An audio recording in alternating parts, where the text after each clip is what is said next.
वेद कही सके कहाते, तुम उपकार सुग्रीव ही कीना, राम मिलाए राजपद दीना। तुम्हारा मंत्र विभीषण माना, लंकेश्वर भय सब जग जाना। युग सहस्रो आप, तीनों लोक हाकते कापे, भूत पिशाच निकट नहीं आवे, महावीर जब नाम सुनावे। नासे रोग हरे सब पीरा, जपत निरंतर हनुमत वीरा। संगत दे हनुमान छुड़ावे, मन क्रम वचन ध्यान जोड़ावे। सब कर राम तपस्वी राजा, तिनके काज सकल तुम साजा। मनोरथ जो कोई रावे, सोई अमित जीवन फल पावे। चारों युग प्रताप तुम्हारा, है परिसिद्ध जगत उजियारा। साधु संत के तुम रखवारे,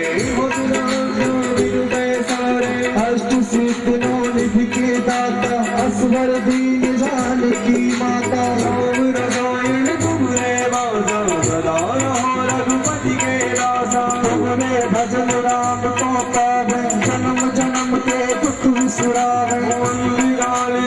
रघुवर जानी, जहाँ जन्म हरि भक्ति कहाई। और देवता चित्त न हरई, हनुमत से सर्व सुख करई। संकट कटे मिटे सब वीरा, जो सुरे हनुमत बलवीरा। जय जय जय हनुमान गोसाई, कृपा करहु गुरुदेव की नाई। जो सतबार बार हरि कोई, सुगहि बलि महासुख होई। जो यह पर हनुमान चालीसा, कोई सिद्ध साथी गौरी सा। तुलसी दास सदा हरि तेरा, जय नाथ गए महडेरा। जय नाथ गए महडेरा, जय नाथ गए महडेरा। पवन तनय संकट हरण, मंगल मूरति रूप। श्री राम लखन सीता सहित, हृदय बसल सुरभूप। सियावर रामचंद्र की जय, पवन सुत हनुमान की जय। गोसाई तुलसीदास की जय, बोलो भाई सब संतन की जय। ज्ञान विशाल तन संत, तन को सर्वस सार अंश। संत सबही की, आरती श्री रामायण की। भावत सतत शंभु भवानी, अर्घट मुनि बिचारी। व्यास लागी कभी बरज बखानी, कागज करुण के ही आरती श्री रामायण जी की। मन हरण विषय रस पीती, सुभग सिंगार मोति जुगती। लोक भागु गौरी अमीती, नाथ नाथ सब विधि तुलसी की। आरती श्री रामायण जी की, रामायण जी की, रामायण जी की। करुणावतारं संसार सारं भुजगेन्द्रहारं, सदा वसन्तं हृदयारविन्दे। वरभवामि सहितं नमामि, वरभवामि सहितं नमामि। बोलिए श्री रामचंद्र भगवान की, हनुमान जी महाराज की, रामायण महारानी की, रामचंद्र महाराज की। सभी अपने स्थान पर विराजे, शांति साथ।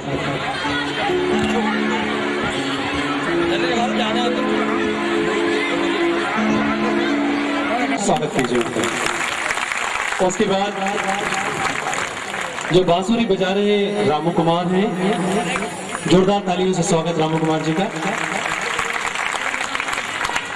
ढोलक और गायकी में है बाली भैया, बाली सेंगर जी, और मनोज कुमार, सुनील जाट साहब जो नमस्ते नमस्ते नमस्ते तस्मै नमो नमः।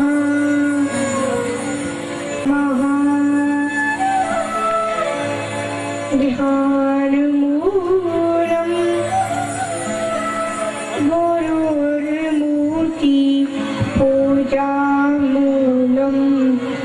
गुरुपदम् मन्त्रमूलम् गुरुर्वाक्यो मोक्षमूलम् गुरुकृपा भवानी शंकरो वन्दे श्रद्धा विश्वास रूपिणो याभ्यां विना न पश्यन्ति श्रद्धा स्वान्तिस्तमीश्वरं भोजगम् मारुतुल्लभेकं जितेन्द्रियं बुद्धिमतां वरिष्ठं वाताजमजं वानरयूथमुख्यं श्रीरामदूतं शरणं प्रपद्ये।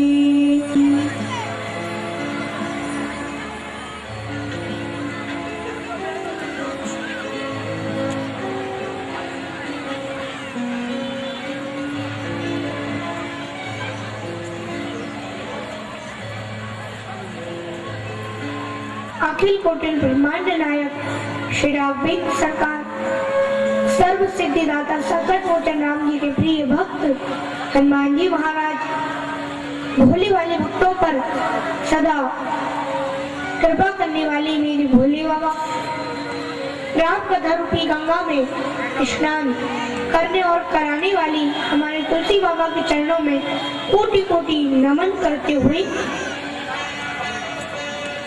मंच पर विराजमान सभी सम्मानीय सहयोगी जन ब्रजमोहन पचौरी जी, गौरीशंकर शर्मा जी, मनोज शर्मा जी एवं सभी आयोजकगण, भक्ति स्वरूपा प्यारी प्यारी माताओं एवं शक्ति स्वरूपा मेरी बहनों एवं सभी भक्तजन, साधुजन, संतजन, गुरुजन, मित्रजन, कविजन, बंधुजन, बालक वृद्धजन एवं सभी सम्मानीय श्रोताजन, आप सभी के अंतर जगत को प्रकाशित करती चैतन्य सत्या को मेरा बारंबार सादर प्रणाम।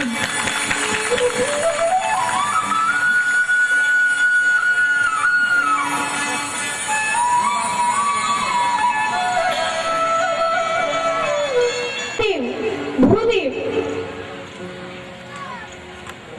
गौरीशंकर शर्मा जी, ब्रजमोहन पचौरी जी एवं मनोज जी के लिए आप एक बार जोरदार तालियों के बजाकर उनकी सेवा कीजिए। जिन्होंने अपनी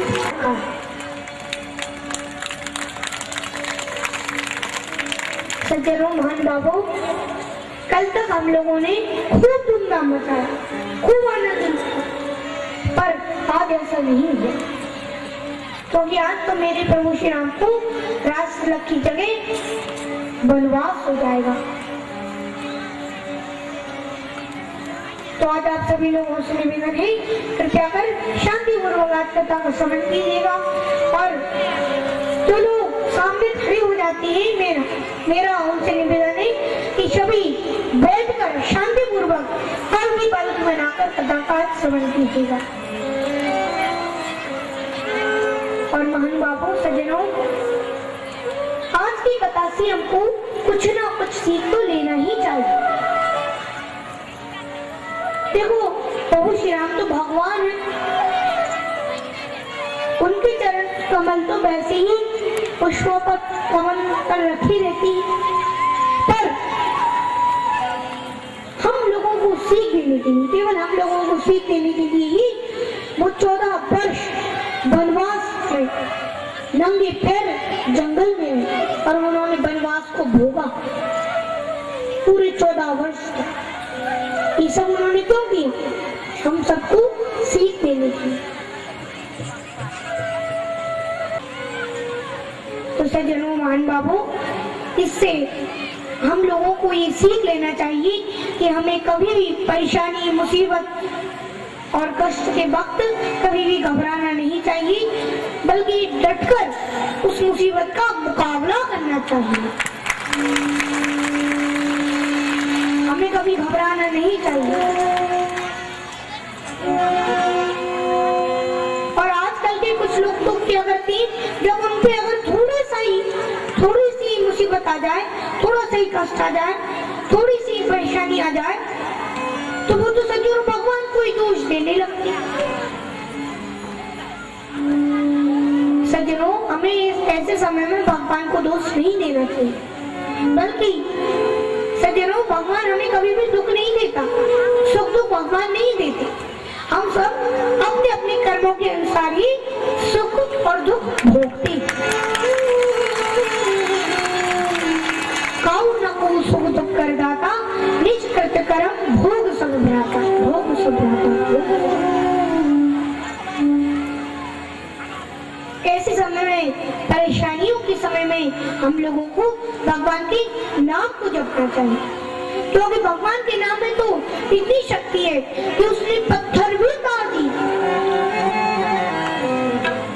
भगवान के नाम में तो इतनी शक्ति कि उसने, उस नाम ने, भगवान के नाम ने तो कई पापी तारे, कई दुष्ट तारे, भगवान के नाम ने इतनी शक्ति।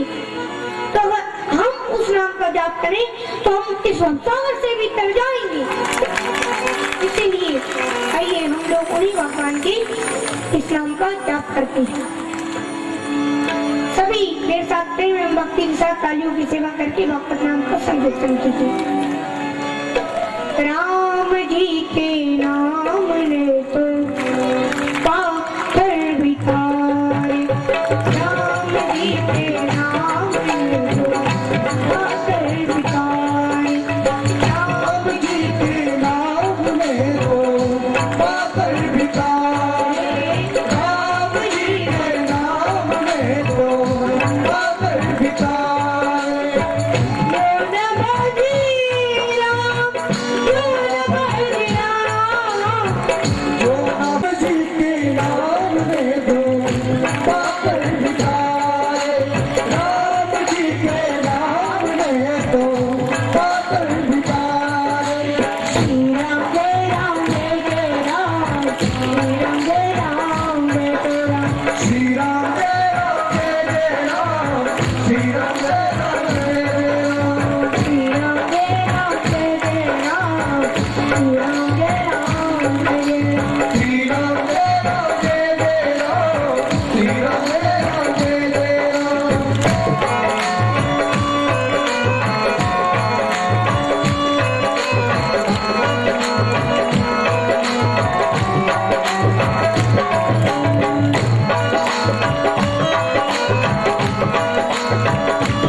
श्री राम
कबीरा भजन कर, कबीरा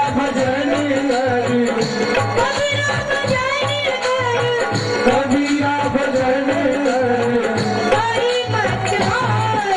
राम जी के नाम में तो पापन बिताए, राम जी के नाम में तो पापन घर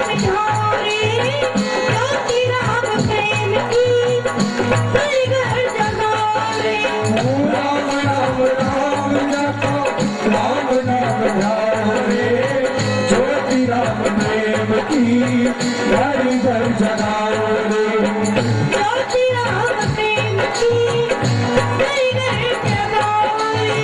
ज्योति राम प्रेम की घर घर जगाओ रे। उनकी शरण बिन प्राणी, उनकी शरण बिन प्राणी, उनकी शरण बिन प्राणी समय न गवारे, राम जी के नाम में तो पागल बिताए, राम जी के नाम में तो पागल बिताए।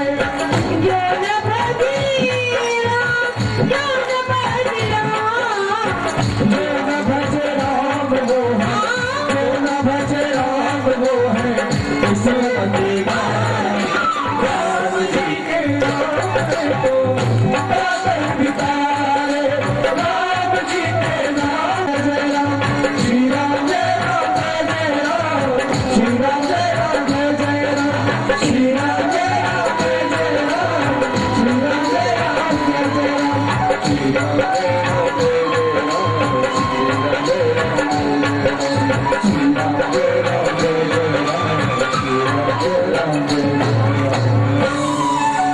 बोलो रामचंद्र भगवान की।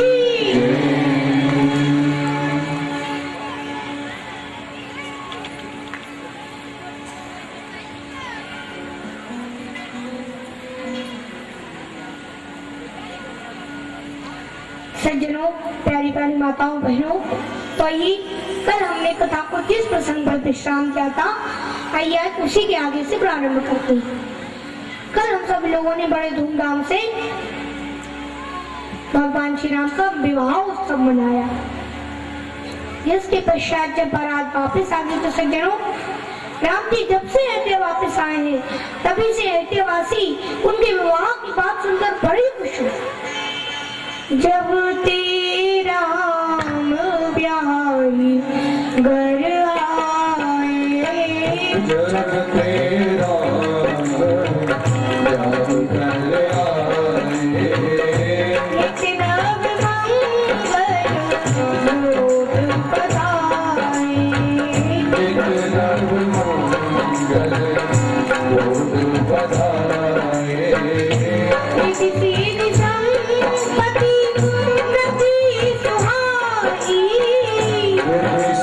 संपत्ति लगी सुहाई, चंद निहारी, चंद निहारी। तो सज्जनों, जब से राम जी विवाह करके अयोध्या आए तभी से सारी अयोध्या में नए नए मंगल उत्सव हुए। अवधवासी राम जी के विवाह की बात सुनकर इतने खुशे सज्जनों, इतने खुशे कि वो राम जी के मुख रूपी चंद्रमा को देख कर ही बड़ी खुश हो रहे। तो राजा दशरथ ने सोचा कि मेरी प्रजा मेरे पुत्र के राजतिलक की खुशी में इतनी उत्सव मना रही है तो मुझे भी अपनी प्रजा के लिए कुछ ना कुछ तो करना चाहिए। तो राजा दशरथ ने क्या किया, उन्होंने भी अपनी प्रजा को खूब दान दिया। इतना दान दिया जिसका वर्णन नहीं किया जा सकता। तो देखा सज्जनों, पहले कितने इतने बड़े दानी होते थे, जैसे कि दानवीर, कर्ण, राजा हरिश्चंद्र। अरे इनका नाम तो आपने फिर भी सुनी रखा होगा। और सज्जनों, माताओं बहनों, जैसे कि अब आप राजा दशरथ को ही ले लो। राजा दशरथ ने अपने पुत्र की सज्जनों, महानुभावों, राजा दशरथ ने अपने पुत्र की विवाह की खुशी में अपनी प्रजा को कितना दान दिया कि उनके राज्य में एक अलग ही समस्या खड़ी हो गई। क्या समस्या खड़ी हो गई कि कोई दान लेने वाले ही नहीं बचा। इतना दान दिया उन्होंने। तो सज्जनों, महानुभावों, तो देखा पहले ऐसे दानी होते। और मैं ये नहीं कह रहा कि आजकल दानी नहीं होती, आजकल भी दानी होती, पर आजकल की दानी बड़े विचित्र और बड़े अटपटे ढंग की होती। आजकल की दानी दान तो कम देती, बखान ज्यादा करती। जितना दान नहीं देती उससे ज्यादा रुपए वो प्रचार में नष्ट करवा देती, प्रचार में खर्च कर देती। और जब कोई दान लेने वाला आता है तब दान तो कम देती, बखान ज्यादा करती। अपने नाम से होर्डिंग कुछ समय में सब छपवा देती। सज्जनों, मुझे एक बात याद आई कि एक बार मैं अपने पापा के साथ एक मंदिर में गया, तो वहां पर मैंने उस मंदिर में देखा कि ऊपर एक जो पंखा लटका हुआ है उस पे कुछ लिखा है। मैंने बाप, मुझे उस समय, क्या मैं छोटा था तो मुझे हिंदी पढ़नी नहीं आती थी, तो मैंने बाबा से पूछा कि बाबा उस पे क्या लिखा है। तो बाबा ने कहा कि किसी ने अपने पिता की स्मृति में ये पंखा दान किया है, इसलिए इस पे उसके पिता का ही नाम लिखा हुआ है। अब सज्जनों, महानुभावों, मैंने सोचा कि 84 लाख योनियों में मनुष्य वैसे ही चक्कर काटता रहता है ना। पर जब वो मर गया तब भी ये लोग शांति से उसे नहीं बैठने दे रहे, फिर भी उसे पंखे पर चक्कर कटवाए गए।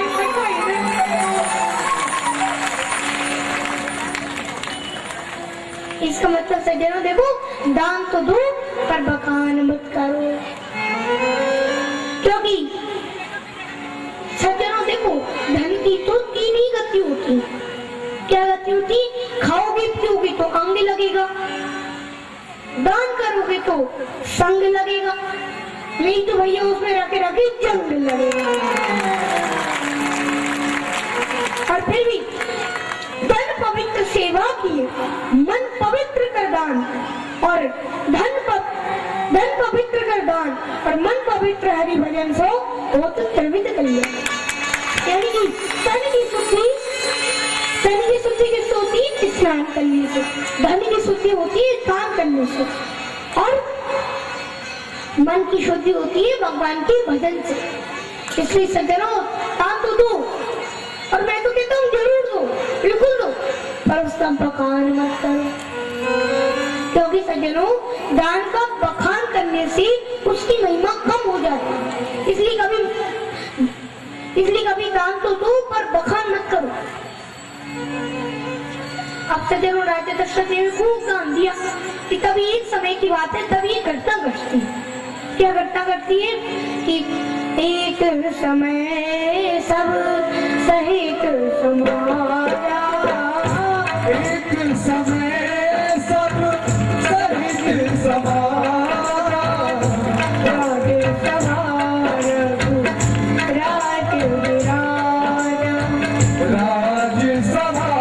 रघु राज विराजा, राज तुम्हारे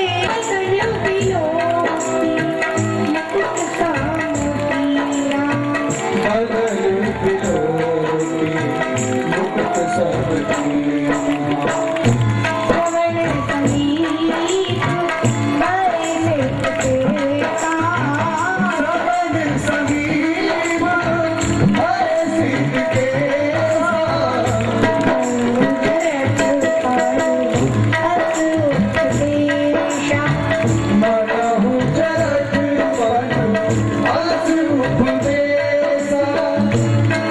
युगराज राम कहते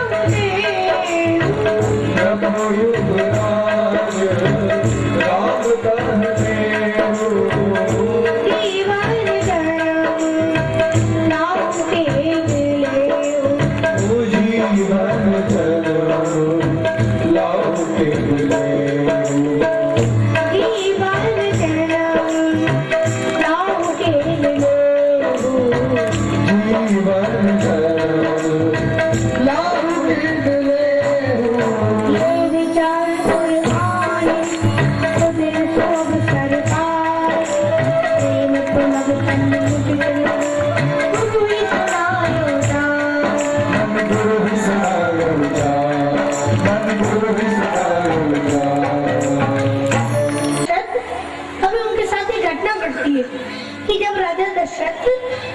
राजसभा में विराजे हुए थे। उस समय मंत्री और प्रजा के लोग राम जी का यह गान गा रहे थे कि तभी राजा दशरथ ने स्वभाववश अपने हाथ में दर्पण लेकर अपने मुकुट को थोड़ा सा तिरछा किया और कानों के पास देखा तो क्या देखा कि कानों के पास बाल सफेद हो गए, श्रवण समीप वही सिद्ध केस मानो जरट बन असुख समानो, बुढ़ापा उपदेश दे रहा हो कि हे राजन, अब आप राजा, अब आप राम को युवराज क्यों नहीं बना देते, क्यों अपने इस जीवन का लाभ प्राप्त नहीं कर लेते। बस यही विचार मन में लाकर शुभ दिन और अवसर देकर राजा जनक अपनी इस बात को लेकर सबसे पहले अपने गुरु के पास जाती है और वशिष्ठ जी के पास पहुंचकर उन्होंने सब वशिष्ठ जी से कहा, देखो सज्जनों, कुछ भी कहने से पहले सबसे पहले तो वशिष्ठ जी के चरणों की धूलि को अपने मस्तक पर धारण करते और जे गुरु चरण ग्रहण सिर धरहि, मतलब वो लोग अपने गुरु के चरणों को अपने मस्तक पर धारण करके, चरणों की धूलि को अपने मस्तक पर धारण करके तो तेज सकल विभव वश करें, मानो वो समस्त ऐश्वर्य को अपने अधीन करते।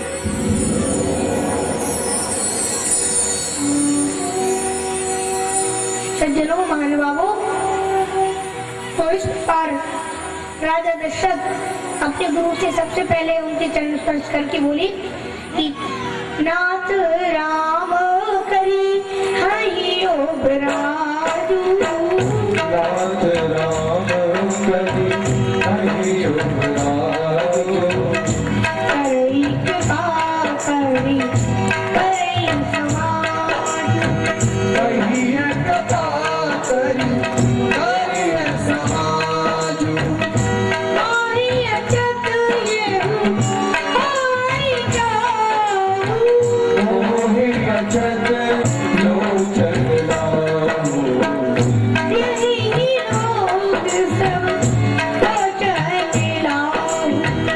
यही लोग सब लोचन लाहू।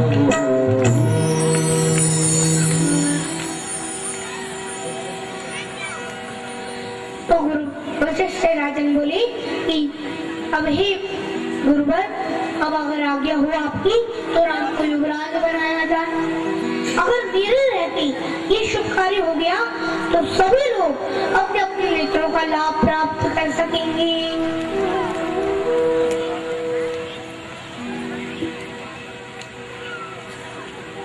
लाभ प्राप्त कर सकेंगे सभी अपने अपने नेत्रों का। तो बस इसीलिए अब आज्ञा हो तो राम को युवराज बनाया जाए और तैयारी शुरू की जाए। तो वशिष्ठ जी बोले कि फिर राजन, शुभ कार्य में देरी किस बात की, शीघ्र सब सामान सजाइए, कुल देवता गणेश आदि जी की पूजा करवाइए और ब्राह्मणों को बहुत प्रकार से दान दीजिए, कुल देवता की पूजा कीजिए और राम के राज तिलक की तैयारी करवाइए, क्योंकि वही दिन शुभ होगा, वही दिन मंगल में होगा जब राम का राज तिलक होगा।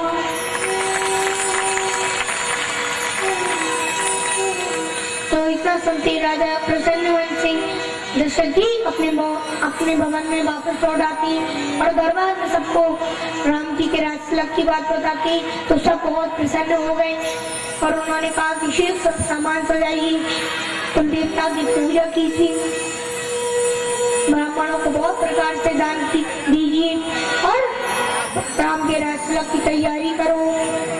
तो सज्जनों, आगे पाकर सभी तैयारियों में लग गए और सभी लोग सब सामान भी सजाने लगे।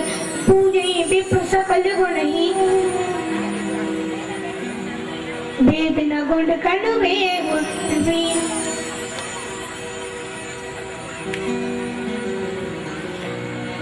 और सुरत राम अभिषेक सुहावा, बाज गा गए अवध बतावा। राम जी के राजतिलक की बात सुनकर सारे अवधवासी उत्सव मनाने लगे और राम जी के राजतिलक की तैयारी भी करने लगे। अब सज्जनों, अभी राम जी को कुछ पता नहीं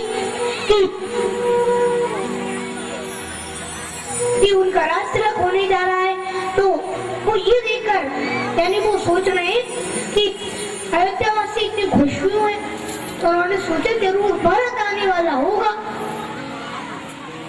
क्योंकि सज्जनों राम जी को भरत जी तो सबसे प्रिय लगती है, इसलिए तो भरत यही सोचा है।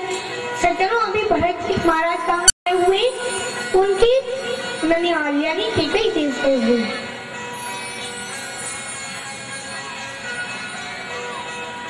महानुभावों सज्जनों, अब इस प्रकार भरत आगमन सकल मनावई, आवई देखने फल पावई।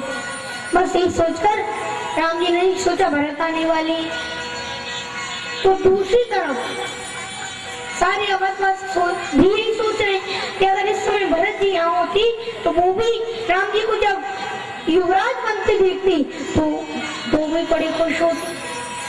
सभी यही सोच रहे, लेकिन इधर अयोध्या में तो आनंद ही आनंद छाया हुआ है। दूसरी तरफ अब आकाश मंडल में, स्वर्ग में देवताओं का बड़ा बुरा हाल है। सज्जनों, देवता मणिवन में उनका बड़ा बुरा हाल है, सोच रहे हैं। और भी क्या सोच रहे हैं, देखो वो सोचने लगी कि अगर राम जी को राजतिलक हो गया, राम जी का अगर राजतिलक हो गया तो फिर हम देवताओं के लिए तो फिर हमारा क्या होगा।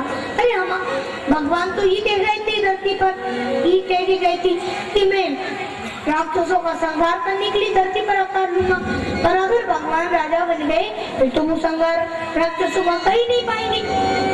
तो पूछा कि देवता विघ्न बना रहे हैं, उन्हें अवध के बदावे बिल्कुल अच्छे नहीं लग रहे।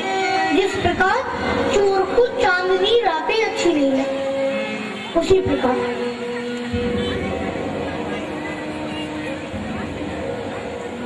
और सज्जनों महानुभावों, बस उचक्री देवता तुरंत कहाँ जाती, देव तुरंत सरस्वती माता के पास जाते हैं और उनसे प्रार्थना करते हैं, सरस्वती माता आप कृपया हमारी मदद करो और कुछ ऐसा कीजिए इससे राम जी को राजतिलक की जगह वनवास हो जाए। कुछ ऐसा कीजिए। सकल कही कभी ओयंकारी, सकल कही कभी ओयंकारी, विकल बनावई देव तुचारी, विकल बनावई देव तुचारी, सागर बोली बिन सुर करही, सागर बोली बिन सुर करही, मारई बार करही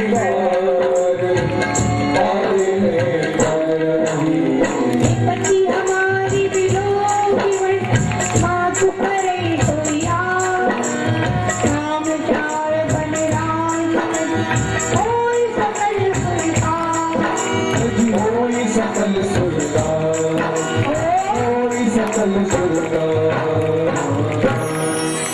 अंत में देवताओं के बार-बार कहने पर सरस्वती माता को अंत में अयोध्या जाना ही पड़ता, लेकिन फिर भी वो सोचने लगे। सज्जनों महानुभावों, सज्जनों ध्यान से सुनिए। फिर भी सरस्वती माता मन में सोचती है कि इस कार्य के लिए देवताओं ने मुझे ही माध्यम क्यों बनाया, पर आगे का कार्य सोचकर कि राम भगवान वन जाकर राक्षसों का संहार करेंगी, तो फिर राक्षसों का संहार करेंगे। बस यही सोचकर सरस्वती माता ने अपना कार्य शुरू कर दिया।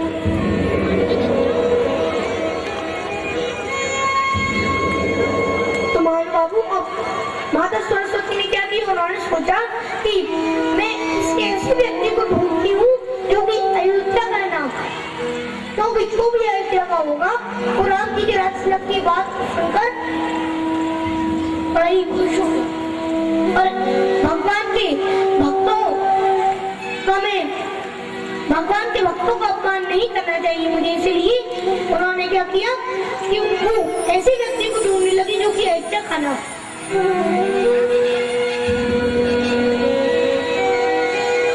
तो सज्जनों, मैं सोच ही रही थी कि तभी उनकी दृष्टि किस पे पड़ी, नाम मंत्रा मंदमती तेरी के कई के अजस पिटारी ताई कर कई गिरावती से दीक न मंत्रा नगर बनावा, दीक मंत्रा नगर बनावा, मंजुल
दृष्टि किस पे पड़ी, मंत्रा। सज्जनों, मैं आपको मंत्रा के बारे में बताता हूँ। ये मंत्रा कौन है?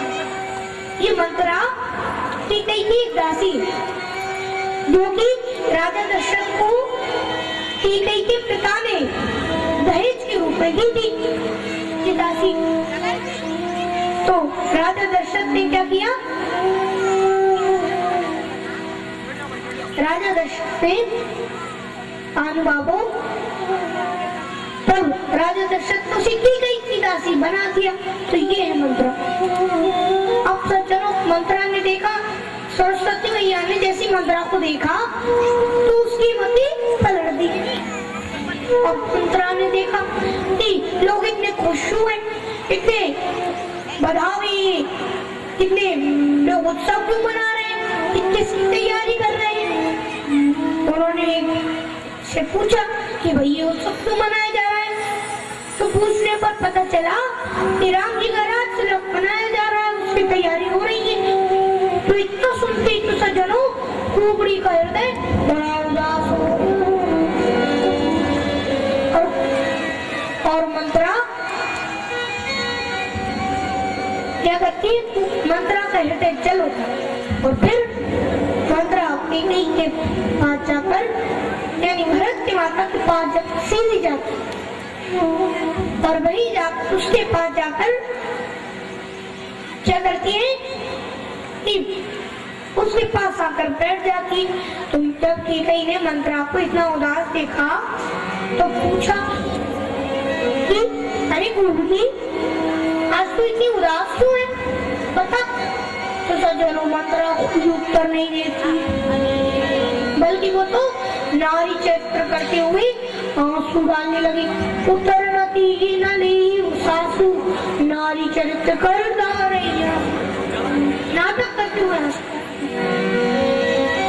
सज्जनों, माता बहनों, आप लोग सोच रहे होंगे कि ये मंत्रा पहले ही होती, पहले ही थी। नहीं सज्जनों, माता बहनों, बल्कि आजकल तो आपको प्रत्येक कॉलोनी में, प्रत्येक मोहल्ला में आपको एक न एक मंत्र मिल ही जाएगी। देखो, मंत्र मतलब क्या होता है, जो कि चुगली करे, आपस में लड़ाई झगड़े करवाए, बुराई करे, उसे मंत्र कहती है। इसलिए मेरा पर बैठी सीधी सादी माताओं बहनों, निर्मिताने माताओं बहनों, ऐसी मंत्राओं के चक्कर में कभी मत पड़ना, कभी पढ़ना ही मत, नहीं तो भैया पूरे घर का पंता ढार हो जाएगा। इसलिए मंत्राओं के चक्कर में कभी मत पड़ना। तो सज्जनों, मान बाबू अब इस प्रकार मंत्रा नारी चरित्र करते हुए आंसू डालने लगी। तो कहीं ने फिर से पूछा, अरे टूटी, आज तू मेरी बात का उत्तर क्यों नहीं दे रही? बता तू, राम लक्ष्मण भरत शत्रुघ्न सब कुशल से तो है ना? और सज्जनों, जैसे ही राम जी की कुशलता पूछी तो फिर टूबड़ी पड़ गए और जोर से चल, और बस मंत्रा फिर बड़ी अखड़ कर बोली। क्या बोली? राम ही छाड़ी कुशल के यारू,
प्रसन्न है, और कौशल्या के हृदय में तो कुछ ही समा ही नहीं रही, गर्व समा ही नहीं रहा। और रानी, तुम तो ये भी नहीं सोचती कि तुम अपने पुत्र को वापिस बुलवा लो, जो कि ननिहाल गया हुआ है। रानी, तुम तो ये सोचती हो कि राजा तुम्हारे वश में है। देखो रानी, तुम्हारे प्यारे राजा का सत्यंग। पहले तो इतना सुनती कि ने मंत्रा को बहुत फटकार लगाई, बहुत डांटा, कहा कि अरे कुबड़ी किस बातें कर रही है, चुप रहे, शांत रहे।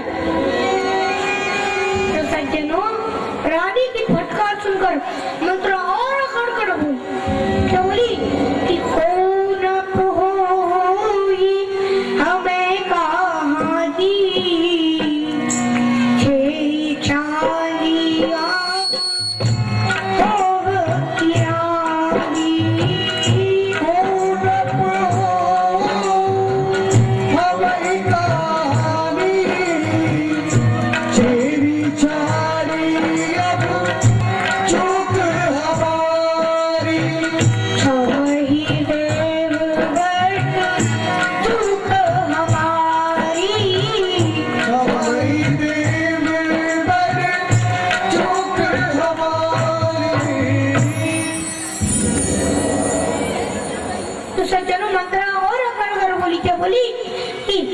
अरे रानी, कोई राजा बने, कोई युवराज बने, मुझे कौन से हानि होने वाली?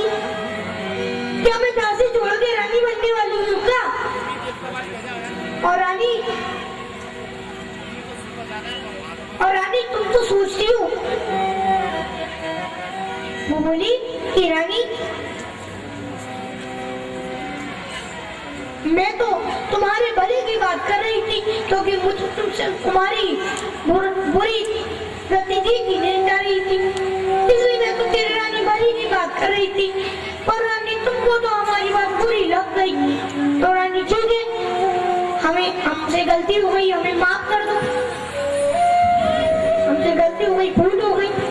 सज्जनों, गूढ़ कपट प्रिय वचन सुनी कि अतर भुगिरान सुरमाया वश बैरणी सुरग जान पतियां।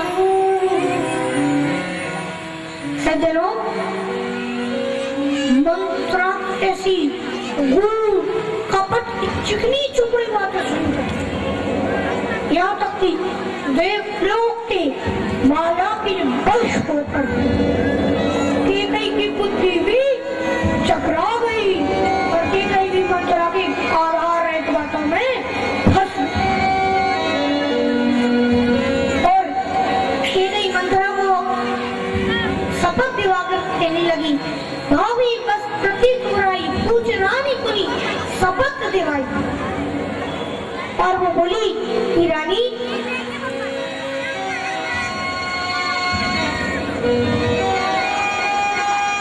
और उनसे प्रतिज्ञा दिलवाते हुए बोली, शपथ दिलाते हुए बोली कि अब मंत्रा मैं जान गई हूँ कि अब तू ही मेरी परम हितैषी है, इसलिए अब तू मुझे बता कि अब मुझे क्या करना है, मेरा क्या कर्तव्य है, जल्दी से मुझे बता मंत्रा। तो सज्जनों इतना सुनती मंत्रा जैसे बड़ी अखाड़ कर बोली, क्या बोली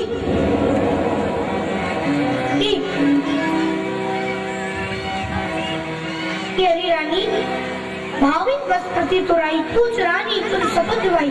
अरे रानी ये तुम क्या पूछ रही? का पूछा हूँ तुम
मंत्रा बोली, अरे रानी अरे अपना बुरा बुला तो जानवर भी पहचान जाते हैं, पर रानी तुम तो बिल्कुल ही सीधी दिखी। अरे अपना बुरा बुला भी नहीं पहचान पाई। रानी अगर कल राम का राजतिलक हो गया ना तो फिर तुम्हारे लिए विपत्ति का बीज खड़ा हो जाए। फिर तो रानी तुमको अपने पुत्र भरत से एक नौकरानी की तरह यहाँ पर रहना पड़ेगा।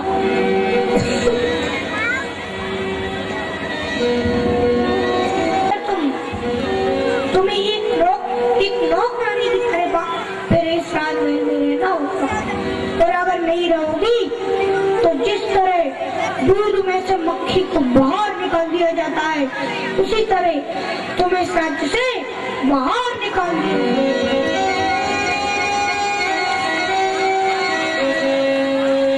तो सज्जनों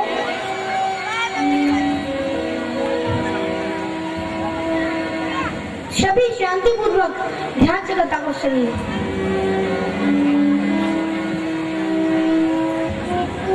तो अब सज्जनों मंत्र बोली कि रानी तुम अरे अपना बुरा बुला तो पक्षी भी पहचान जाती और फिर भी तुम भी पूछ रही हो। सज्जनों के कई बोली, अरे मंत्र मैं तो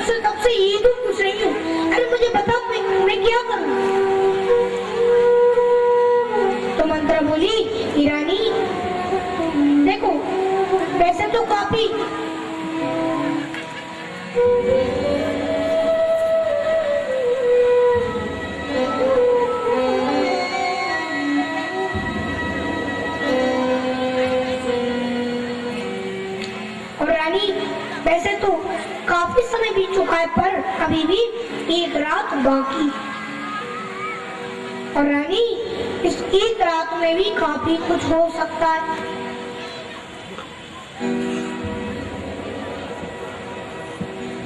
तो सज्जनों, महान बाबू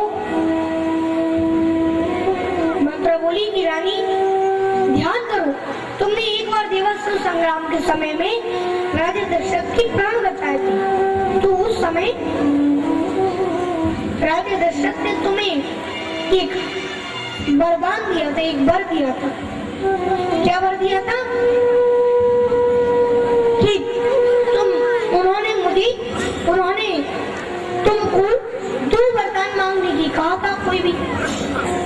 तो फिर अब रानी तुमने फिर उस समय तो बाद में कभी मांगने नहीं कहती थी, और अब उन दोनों ही वरदानों को मांगने का समय आ गया है। एक तो रानी तुम मांगना, एक तो भरत को राजतिलक और दूसरा राम को 14 वर्ष का वनवास। अब इस प्रकार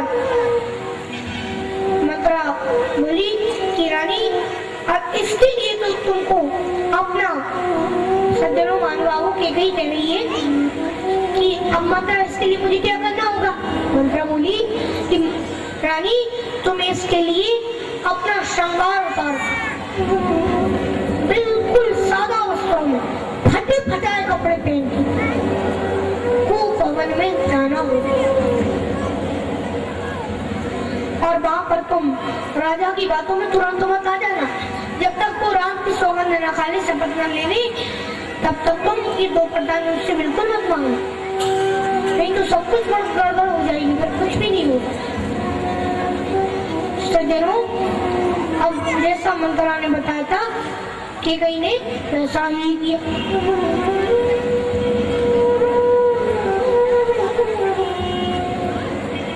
अब कहीं ने क्या किया? कहीं ने अपने श्रृंगार को उतार कर, अपने आभूषण उतार कर, बिल्कुल सादा वस्त्रों में फटे फटाए कपड़े पहनकर वो भवन में गई और राजा दशरथ को भी बुलवा लिया अपनी एक दासी से कहकर। अब सांझ के समय में राजा दशरथ कई के महल की ओर जाती। सांझ समय सानंद गए हूँ कई गए, गगन ने छुड़ता निकट किए, जन उदर देश में। तो सांझ के समय में राजा दशरथ कई के भवन की ओर जाती। और सज्जनों, जब राजा दशरथ कई के भवन की ओर जाते हैं, सज्जनों ऐसे लग रहा है जैसे मानो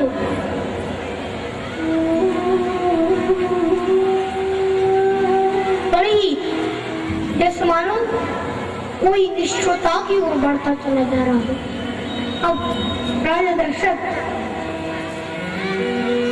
तो कई के महल में जाती पहले, तो वहां पर जब उन्हें कई नहीं दिखी तो उन्होंने पूछा दासी से कि कीर्ति कहाँ है। तो दासी ने बताया कि अरे कीर्ति खूब भवन गई हुई है। तो सज्जनों, खूब भवन का नाम सुनते ही राजा दशरथ सहम गए और डर के मारे उनके पैर आगे नहीं कर पा रहे।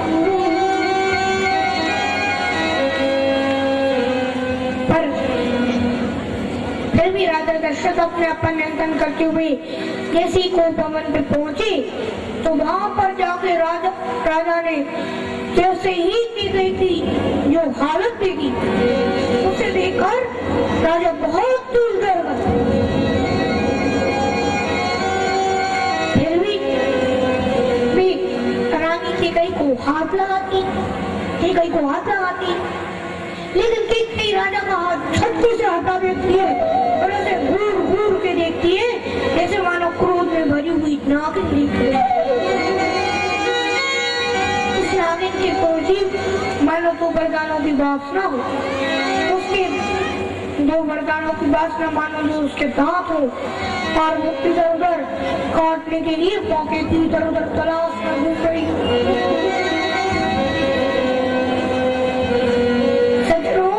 राजा दशरथ तो काम से समझ नहीं पाए कि काम नहीं हो रहा है।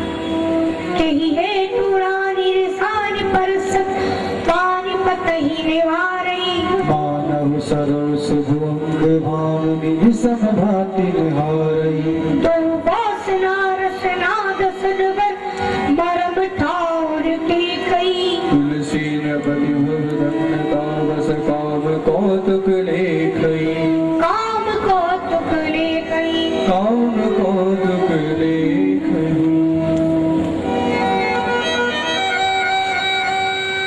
तो सज्जनों अब इस प्रकार राजा दशरथ के कई वो समझाते हुए कहती बार बार कह रहा हूं सुमुख सुलोचन बेवचनी कारण बहु सुनाओ गजगामिनी निष्को खरी पानी बार बार क्या कहती कि अनुहेत तोर प्रिया के पीरा हित तोर रख जय हीरा कही दूर सिर कही जम चली कहूं की रंग कही करा तरे तू प्रभु के रंग कही करो नरेशु कहूं की गई निकालो देशु कहु के रवहि निकासो देशु सकौ तोर अरि अमरो मारी सकहु तोरे अरि अमरहु मारी आकीत बपु रे नारी ताहकीक बुकु रे नर नारी प्रिया प्राण सुख सर्वस्व मोरे प्रिया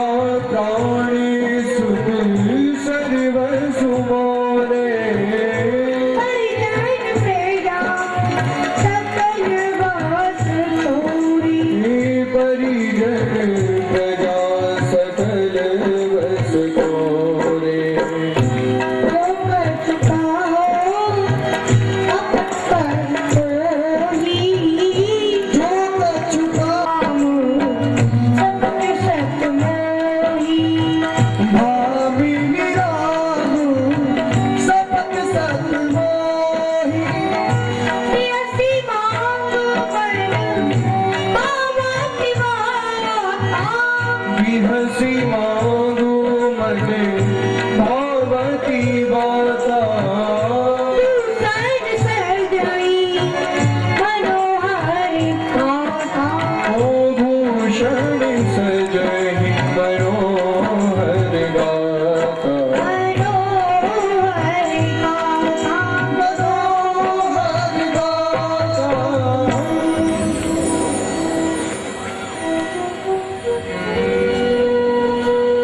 तो सज्जनों महानुभावों ध्यान से सुनिए। तो अब सज्जनों राजा दशरथ प्रेम बस ये समझते हैं काम की हीरा है। अब यहाँ पर एक बात सोचने लायक है कि जब कोई व्यक्ति काम में अंदर होता है ना तो उसका क्या हाल होता है। उसे कुछ दिखाई नहीं देता कि उसके चारों तरफ क्या हो रहा है।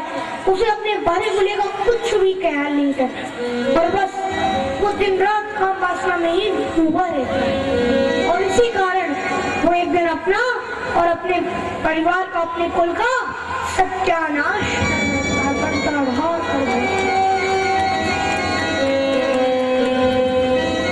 और यही हाल अब राजा दशरथ का होने जा रहा है।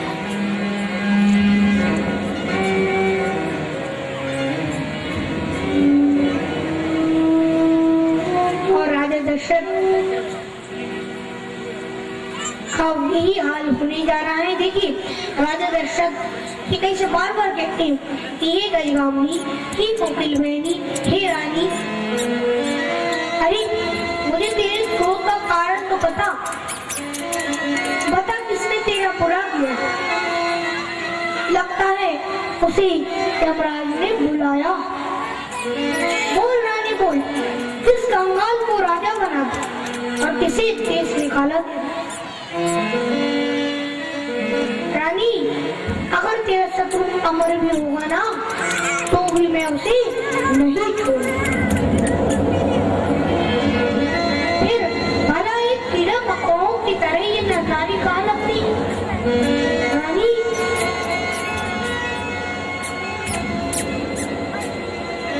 अब तू बस क्रोध न कर और निश्चिंत होगी मुझे अपनी बात बता, क्योंकि रानी तू जानती तो कि मेरा परिवार, मेरी प्रजा, मेरी धन संपत्ति, मेरे पुत्र, यहाँ तक कि मेरे प्राण भी तेरे अधीन।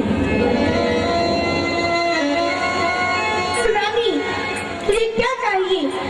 तुझे जो चाहिए तू वो मांग ले और अपने सुंदर अंगों को सुंदर आभूषणों से सजा ले। अब राजा दशरथ की ऐसी बातों को सुनकर मंद बुद्धि की गई क्या करती सज्जनों, मंद बुद्धि की गई सुंदर सुंदर आभूषण और गहनों को पहन कर आती है। फिर राजा दशरथ से बोली, क्या बोली कि हे राजन, आप बार बार मांगने की तो कहते हो बार बार, पर आज तक क्या आपने मुझे कभी कुछ दिया है? राजन, आपने मुझे देवासुर संग्राम के समय में तो वरदान मांगने की कहा, आज तो मुझे उनके मिलने पर भी बड़ा संदेह हो रहा है। सज्जनों, राजा दशरथ बोली कि रानी, उस समय तुमने तो उन दोनों वरदानों को अपनी धरोहर के रूप में कहकर अपनी लिखा, पर तुम झूठे ही हमें दोष क्यों दे रही हो? हे रानी, हमको झूठे दोष मत दो, बल्कि तुम 2 की बजाय 4 वर मांग लो, क्योंकि हे रानी तुम झूठी हम पे दोष मत। और राजा दशरथ बोली कि थाती नराती ना मांगे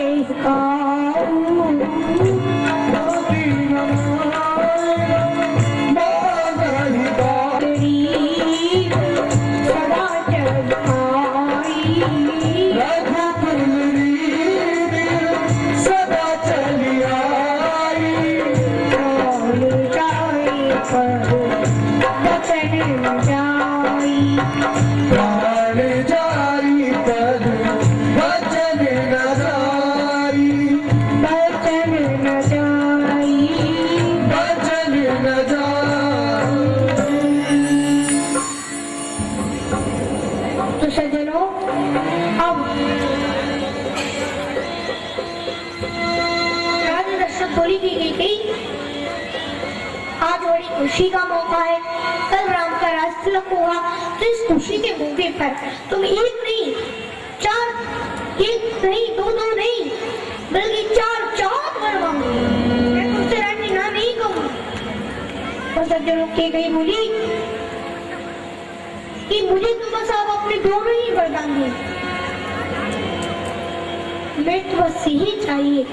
तो सज्जनों, राजा दशरथ बोले कि हे रानी, तुझे जो चाहिए तू वो मुझसे मांग लो, क्योंकि रघुकुल में सदा ये रीत चली आ रही है कि बलि प्राण चली आए पर वचन कभी झूठा नहीं होने दिया जाता।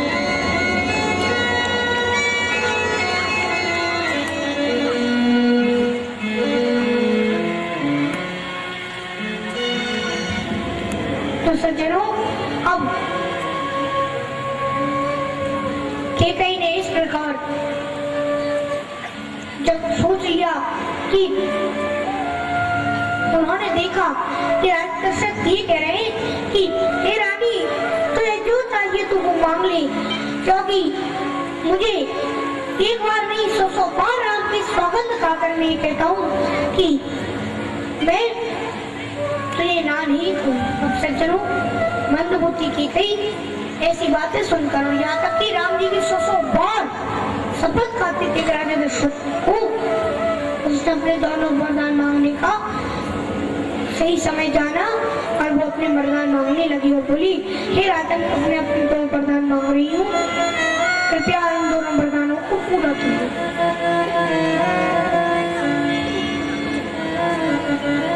ये नहीं बोली कि हे राजन, मेरा पहला वर तो ये है कि सुनहि प्राण प्रिय भावत का, सुनहु प्राण प्रिय भावत जी का, एक वर भरतई का, देहु एक वर भरतहि का, पूर्वहुनाथ मनोहर मोहि। तो सज्जनों, अब कैकेयी बोली कि हे राजन, मेरा पहला वरदान ये है कि राम की जगह भरत का राज रख दिया जाए, दशरथ राजा। तो ये सुनकर राजा कुछ सज्जनों ज्यादा दुख नहीं हुआ, थोड़ा दुख,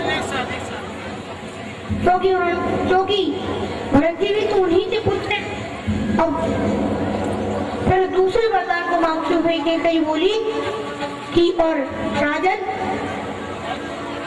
मैं अपना दूसरा वर आपसे हाथ जोड़कर मांगती हूँ, कृपया मेरे मनोरथ को पूरा कीजिए। और कैकेयी ने आगे कहा, क्या बोली कैकेयी कि तापस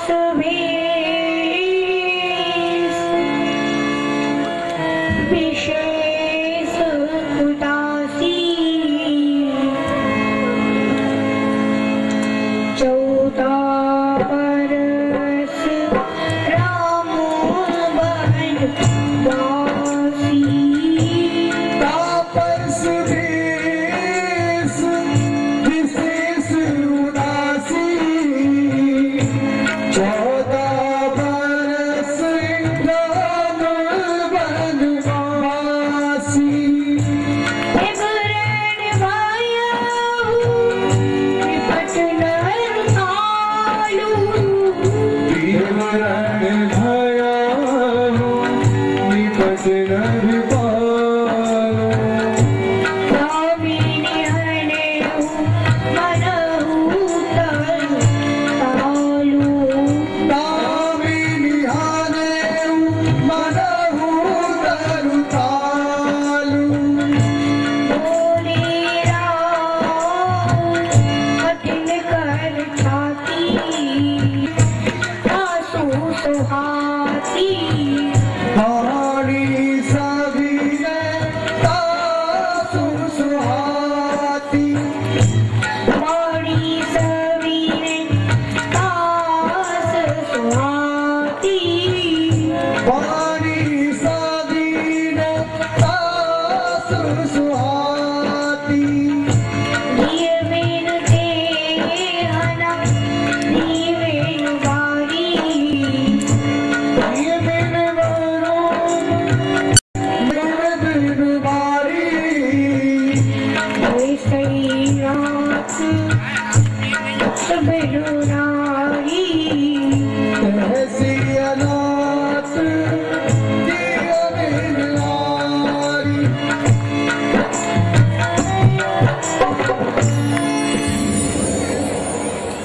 तो सज्जनों, फिर कैकेयी ने कहा कि हे राजन, मेरा दूसरा वरदान ये है कि तापस वेश विशेष उदासी। सज्जनों, तापस वेश विशेष उदासी, पहले इतना सुनती तो राजा दशरथ ने मन ही मन में सोचा कि जरूर कैकेयी ये कहना चाहती है कि, सज्जनों, राजा दशरथ ने सोचा जरूर अब कैकेयी ये कहना चाहती है कि अब मैं बूढ़ा हो चुका हूँ तो मुझे बन जाकर भगवान की तपस्या करनी चाहिए, उनकी साधना करनी चाहिए, कैकेयी ये सोचती। लेकिन सज्जनों, अब कैकेयी ने आगे जैसे ही कहा कि 14 वर्ष राम वनवासी, यानी कैकेयी ने क्या कहा कि हे राजन, मेरा दूसरा वरदान ये है कि तपस्वियों के भेष में, तापस भेष, उदासीन चेहरे के साथ, विशेष उदासी, और 14 वर्ष तक के लिए राम को बलवान राजा दशरथ सहन कर धरती पर गिर पड़े, मानो ताड़ के पेड़ पर बिजली गिर गई।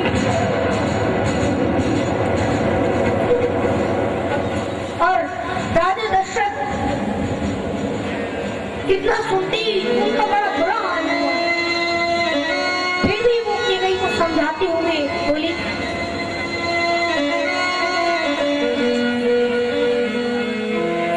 क्या बोली कि कहु सुभावना छल बन माही जीवन मोर राम बिन नाही।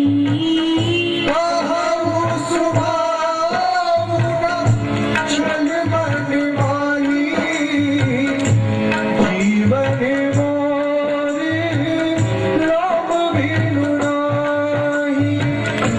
सोई मृदु वाचन कुमति आति जराही सुनि बनहु अनल आहुति गत परही। बनहु अनल आहुति गत परही। बनहु अनल आहुति गत परही। बनहु अनल आहुति गत परही।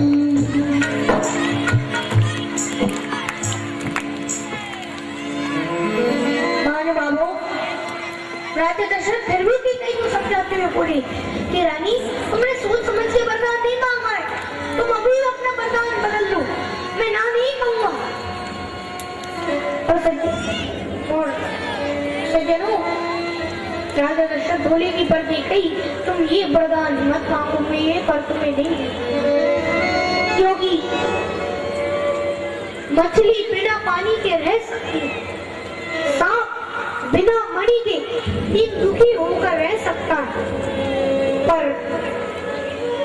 हे रानी, मैं राम के बिना जीवित नहीं रह सकता। नहीं। और सज्जनों, ऐसी बातों को सुनकर की गई और भड़क गई और वो बोली, हे राजन, देना हो तो दे दो, नहीं तो सारे संसार में, सारी दुनिया में अपनी अपीति, अपनी बदनामी सो। क्योंकि राजन, अगर सुबह वो श्री राम 14 वर्ष के वनवास के लिए अगर नहीं गए तो ये पक्का मान लीजिएगा राजन कि आप मेरा मरा हुआ मुंह देखो।